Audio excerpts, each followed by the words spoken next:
Welcome, ladies, to the interview series Successful Women in Love Had to Have the Cake and Eating It Too, which of course we all want. So my name is Camille. I help single-driven women in how to attract a quality partner so they can have that loving and passionate relationship they truly deserve. And I've got an amazing guest on the interview today. It's Susan Santoro. And welcome on the call. Hi, Camille. Thank you for having me. So I'm so excited to have you on the call because you're definitely a role model when it comes to living your passion as well as having a beautiful relationship as well. So first of all, I'd love to, for the women who haven't met you before, I'd love it if you just share a little bit about, what you do and why you're so passionate about it. Sure, Camille. Well, my name is Susan Santoro and I am a women's leadership coach. So I help inspirational women create a heart-centered business, a heart-aligned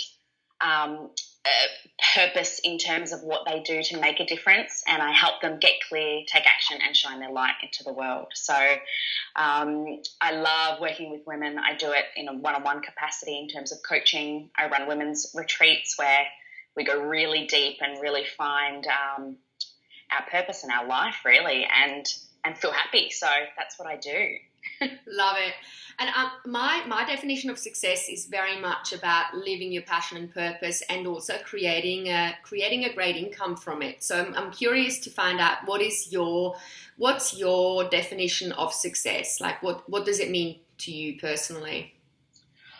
Oh, my definition of success is really, Camille, when life's working, when everything's in flow. And I don't think that can be defined by, a number or a certain amount, and like if it's a six-figure salary or it might be that for some, but I think it's when all areas of life are flowing, you're feeling radiant, your relationships are working, your family dynamics, your friends, all of it is in flow.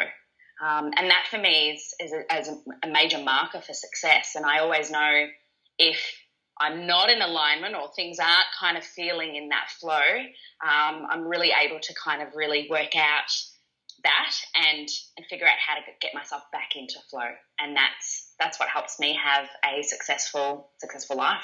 Love that. I'd love to find out, like, can you share a tip or something around, like, when you do feel like, oh my God, it's off, like it's not flowing, I'm off center.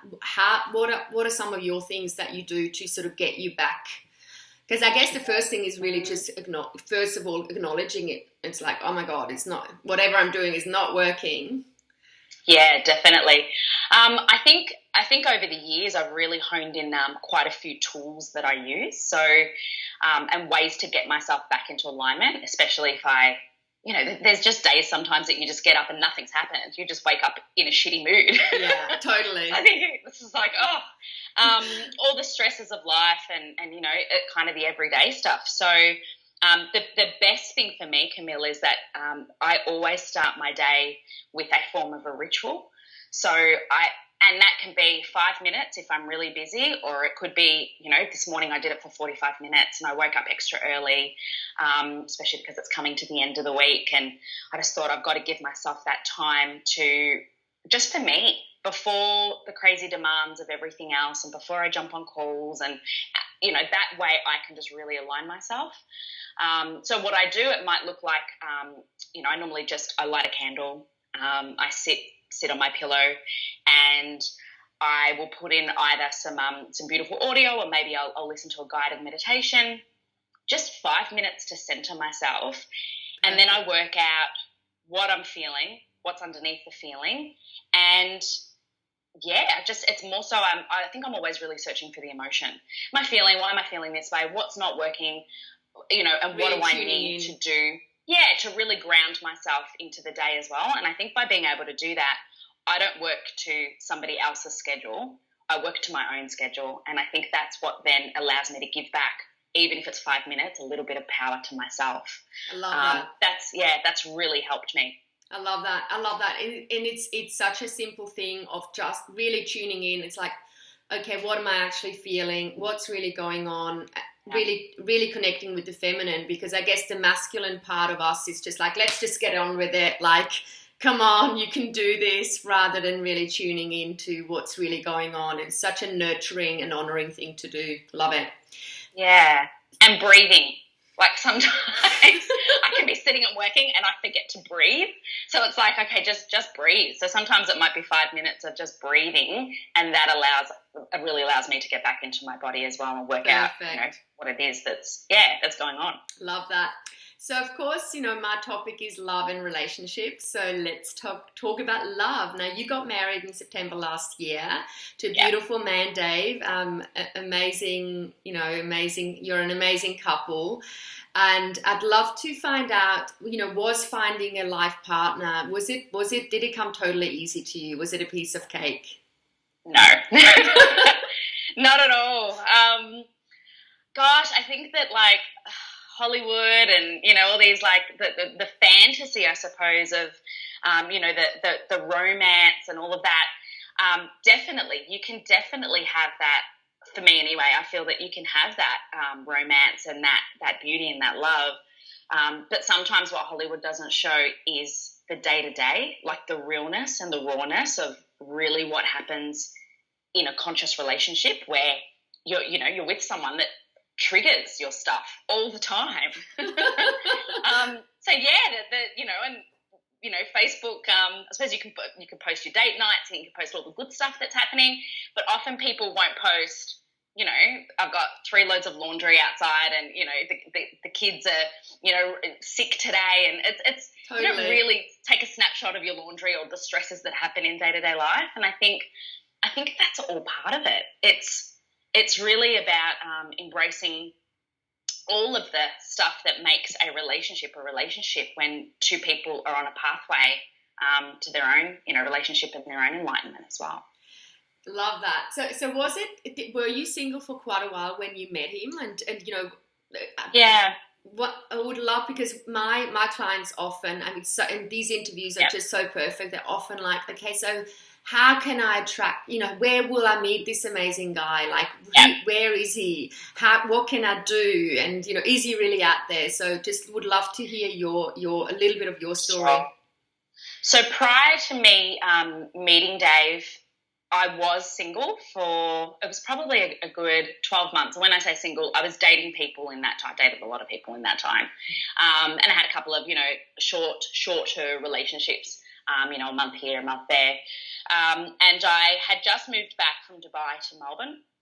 And I remember at the time that I came back, I was probably I'm just trying to think how old I was. I would have been, 33. And it was at a time where I had just moved back from an overseas country. A lot of my girlfriends they've already got their partners, they're settled, they're onto second baby, third baby, and quite all my friendship groups were quite set.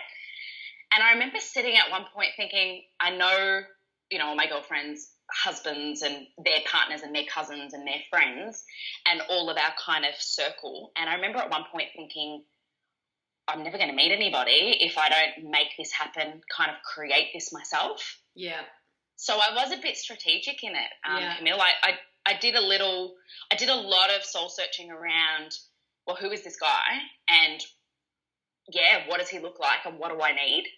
And then from that part of it, from there, that kind of led me, once I did that kind of, putting out that map of who I wanted and what the qualities that were important to me, from there it was really apparent that I was either going to meet this person in some form of like a work-aligned business capacity, or it might have been in, that form, because that was what was really important to me.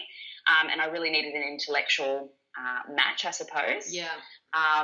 And that came out of that exercise of me doing it. And then I also realised that we need to have similar values. So health and fitness and lifestyle was really important to me as well, as was travel. So I thought, okay, I've got 2 things here where it's like business and kind of, whether he had his own business or, was in a role professionally that I could really identify with. Mm-hmm. And the other part was around the lifestyle, the travel, and just the everyday, eating healthy food, really appreciating exercise, and just being able to get out there and, not a couch potato, basically. Yeah. So then from there I just thought strategically, how am I going to meet this person? And I put the call out. I thought, maybe it'll be in a gym. Maybe it'll be at a business thing. And that was literally what I did. I thought, okay, that's where I could meet this person. And I think by me being able to, might sound a bit woo-woo, but by me actually putting it out there to the world and to the universe and kind of just letting it go, I literally met him within a couple of weeks, and I wasn't searching for him. I met him at a coaching kind of event, and yeah, it was one of those things where I just saw him and I thought, oh, he's really good looking, and I was wearing like his Wonder Woman outfit. It was like a fancy dress kind of event. I love it. I know, he funnily enough met Wonder Woman on his first date. Wonder Woman, I was in another event and he was kind of crewing another event, and he was in the other room at a sex and relationships workshop. Wow. So, like, to sit there and think how, like, the synchronicities of that, and yeah, we kind of met from there, but it was just a very brief encounter. Then we didn't see each other again, and then it was actually through Facebook that we kind of reconnected a couple of weeks later. We had a few mutual friends. But I followed it up as well. So I was the one that added him. I was the one that kind of said, hey, do you remember me? That's a great point, because so many women sometimes feel like they have to be totally passive and wait, and so you very much initiated things as well, initially. Yeah, well, it was one of those things that it could have been professional and it could have been, so it was like, oh, well, we'll just meet and network and, I just want to make contact. Remember, we met each other last week, and that's kind of how it was. It's a bit of a funny story. Perfect. And did you, when you sort of said, like, you put it out there, did you just have that sense of trust that, things will just happen?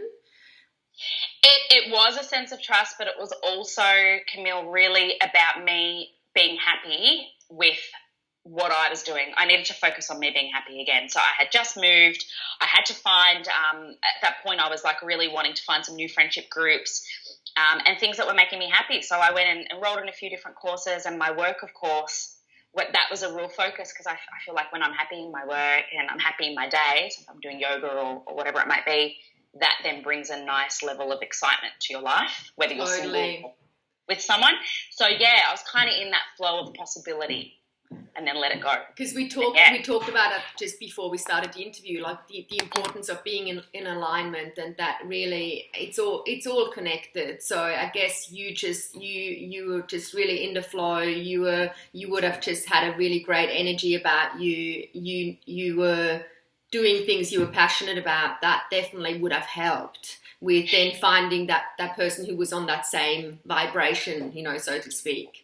Yeah, definitely. And I think also too, if you're just generally as well, like if you're juiced up and you're happy about what you're doing on a day-to-day basis and you're passionate about that, you've got things to talk about, you've got things to share, and it puts you in that kind of field. Whereas, if you're going to a job that you hate every day and it's draining your life, or you're just not doing what you're meant to be doing, and you can feel that. Yeah.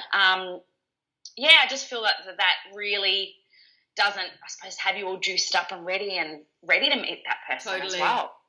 So when you did finally meet, and I'm assuming he was he was available and he was like everything you wanted. Was there or more or less, were there some moments where you were like, oh my God, you're too good to be true, or you wanted to sort of sabotage it, or? Yeah, it's really interesting. I would not say that it was, so I had a fantasy in my head that everything needed to be, I suppose every relationship that I'd had to be like, he's the man, it's love at first sight, oh my God, it's passion, it's feelings. Whereas with Dave, it wasn't like that at all.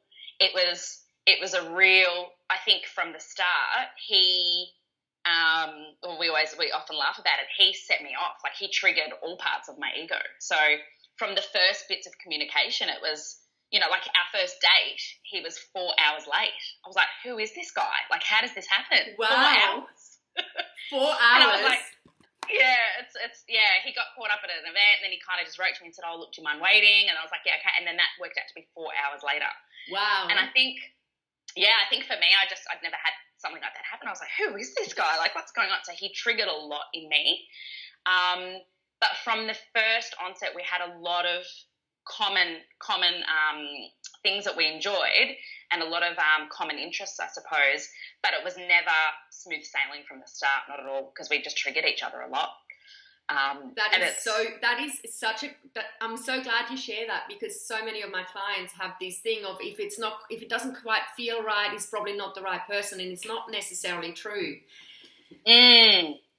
So, and I believe, Camille, everybody's a mirror to you. So now I've got the hindsight to look back and go, of course he was triggering me, because it was all of, he was giving me back everything that I suppose I could see in myself. And that was moving into that vulnerability to be seen by someone it was quite challenging for me at the start as well. Were there times where you were just like, no, I can't do this, or he's definitely not right? And Yeah. So that was a big part of our journey at the start. So I had been, successful in business and had come with a very kind of, look very feminine on the outside, but very, very strict approach to work and the way, very set in my ways. And I think especially the way that Dave loves and what he needed from me was he wouldn't tolerate it. So it was just well, we're either going to be really real and you're going to move into your vulnerability, or this isn't going to work. So you really challenged you on it. Start. I rejected it at the start, and I was like, what do you mean? It's just the way that I've always been. It's the way that, and I did a lot of work on being able to be seen and to be really vulnerable as well and move into my feminine. So that was a really beautiful gift at the start of the relationship. But no, there were many, many times that, we almost broke up, that we, had lots of challenging conversations around where we were both headed. So with great love, always, I believe, comes great challenges. And it's, I suppose, if you're wanting to move into becoming a better person and opening your wounds and being able to explore that and move into love, the best way to do that is in a relationship. Because if it's not with the person that you're with right now, you're going to end up going through that with the next relationship or the next relationship. So, absolutely. That's my belief anyway. Love that. So it is really about being courageous, staying present, allowing to share vulnerability. Otherwise, you wouldn't have probably gotten to where you are right now. Yeah, definitely.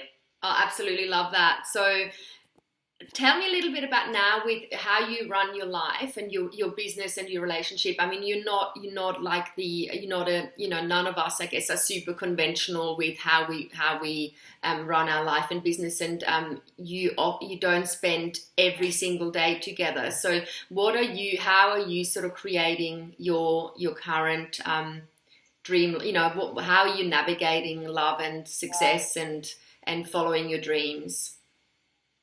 So I think for us both, when we met, it was a real challenge around what society or what our families kind of wanted for us, or what we'd been used to, in the sense of this is what, a relationship looks like. This is what a committed relationship looks like. You've got your roles in the home, and, this is what it's what society's taught us to believe, totally. Kind of, finish high school, you go to university, you get your job, you might meet somebody, fall in love, put your deposit on your first home, have your children, kind of work it in that order. And I think for Dave and I, it was really important that we listened to our own truth, and we came up with a way that you have to have the ultimate trust to be able to constantly be in communication with each other, but also know that it's okay for us to have time apart. So I find that if I'm working on a project, I need that time to be able to focus or be in my feminine or be able to create, or there's times that I have to get stuff done. So I have to ask for support around that. So we communicate a lot. So our weeks might look like he might be off traveling with his work. I might be off, a week or two out of a month, but we always make sure that we've got time for date night, or we align our schedules so that we're excited to see each other again, if we haven't seen each other for 3 or 4 days. And I think that's really important because, coming from a traditional Italian background, my mother will often ring me, 9:30 in the morning, and say, what are you cooking tonight for Dave? And I'm like, wow. Mum, it's 9:30 in the morning. It's like, oh, but you should know what's going on for dinner. Like that's my mother's first priority of what I should be organising to make for, it's just, and it's a values thing and it's a cultural thing as well. And it's just, I laugh and kind of go, it's okay. Like we both cook and we both work out dinner and, it's fine. But that's just, I suppose, a way that we've navigated it, and that works. But I find that at the start of each week we really need to check in with each other and make sure that we're both feeling like we're still connected, but we've also got our own separateness to be able to do what we need to do, because if not, resentment forms, even if it comes down to housework or whatever it might be that's set for that week. Resentment can form if I feel like I'm having to give back to the house or what have you, and I haven't got time to do what I need to do in order to help me shine and make me happy. Beautiful. And you definitely, you love your freedom and time away too. So it sounds like you're making sure that happens, and you're both getting what you want, which is great. So yeah, absolutely.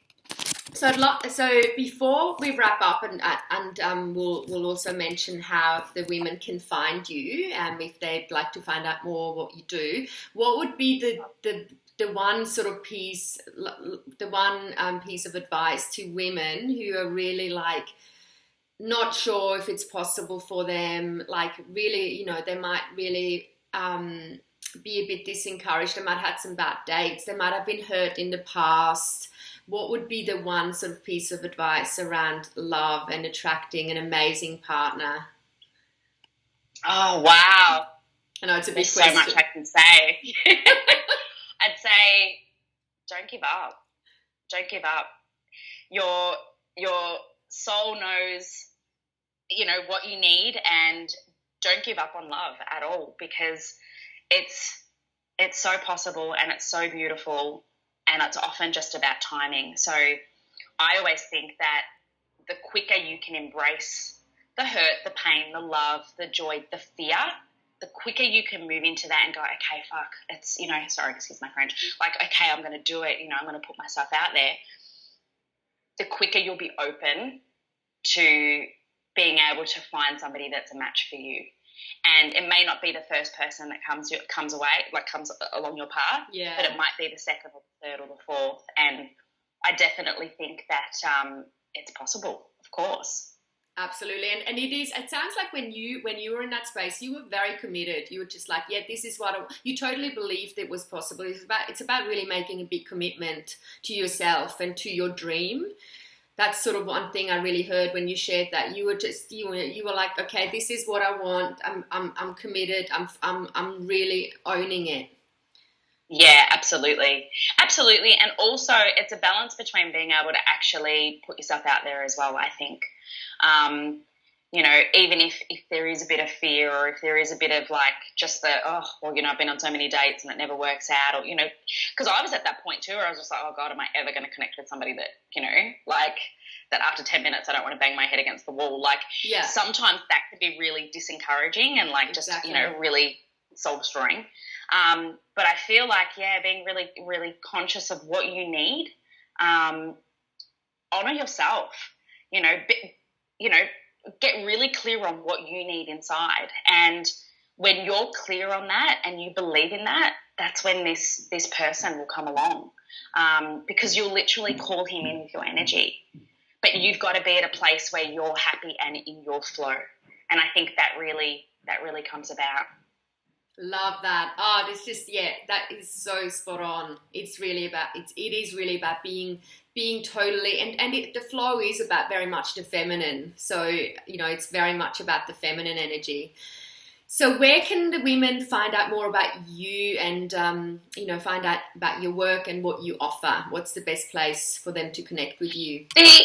Yeah, Camille, my website is my name, so it's www.susansantoro.com, and on my website I have all information about the different types of offers that I have, and also the business program that I'm running to help women that may have started their own business or be quite early in it, or are thinking about starting a business but just wouldn't know where to start. So, I'm very passionate about work and doing work that's aligned with your truth and your soul. So beautiful. That lights us up, because that's how women light up the world together.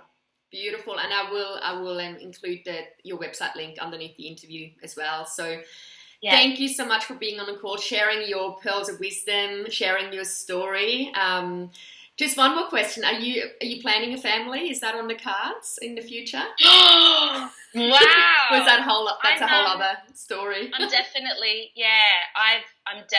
open to it. We've talked quite a bit. We have a few projects on this year, so work-wise as well as travel. So I wouldn't say, look, if it was to come, it'd be a blessing. I wouldn't say that we're planning it right now, though. So, but definitely. There's a lot of amazing stuff going on for both of you in business, and you're flourishing, aren't you? It's just beautiful to watch. You're in the zone. Thank you, Camille. Thank you for inviting me today. Thanks so much, and we will chat soon. Lots of love. Okay, thank you.